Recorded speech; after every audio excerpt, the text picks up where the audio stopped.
You are a professional boxer. You've been training since you were 10 years old. Over the years, you've won tournaments, become the national champion of your country, and earned respect not only in your gym, but in the sport itself.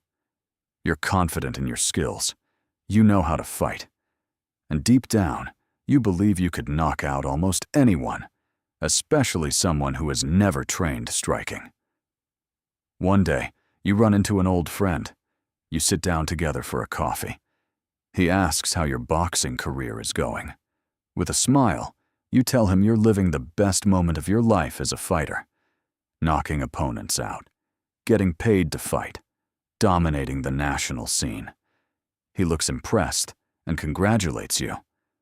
While you're talking, you remember something from years ago. Your friend used to train a martial art called Jiu-Jitsu. To be honest, you always thought it was useless in a real fight. You never said it to his face, but you used to joke about it with your boxing friends. So you ask him how training is going. He tells you he stopped for a while but recently started again. Now he's a blue belt. You can't help it. You laugh. If you already believed you could beat a black belt, a blue belt definitely doesn't sound dangerous. But then curiosity creeps in. What would it actually feel like to fight a jiu-jitsu fighter? So you ask him a simple question. In a real fight, who do you think would win? You or me? The moment the words leave your mouth, your friend laughs. Trying to stay respectful, he calmly says that in a real fight, you wouldn't stand a chance. That annoys you.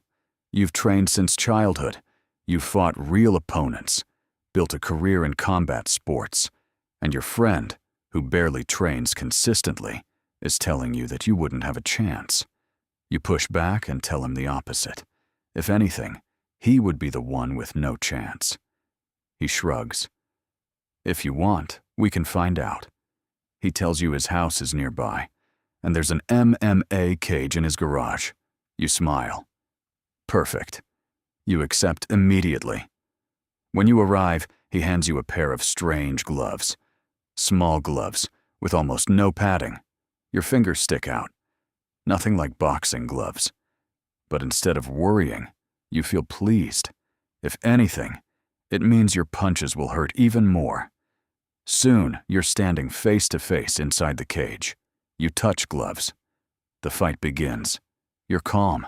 You're waiting for him to throw something. A punch, a kick, anything. The moment he does, you'll counter and knock him out. But suddenly, before you even understand what's happening, you're on the ground. One moment you were standing. The next moment, you're flat on the mat with your friend on top of you. Your confidence disappears instantly. Years of training suddenly feel useless. And for the first time in the fight, something new appears.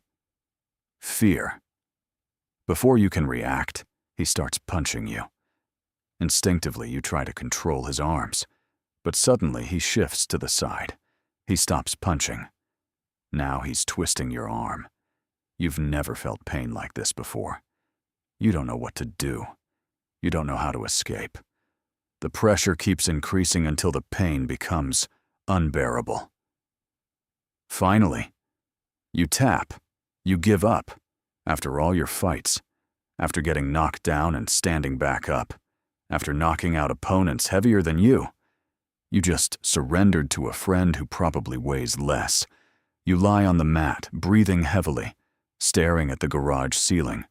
Your arm hurts, but your pride hurts more. After a moment, he lets go and offers you his hand. You hesitate, but eventually take it. He helps you up. You expect him to laugh. He doesn't. Instead, he simply says, "You're a really good boxer." That almost annoys you more.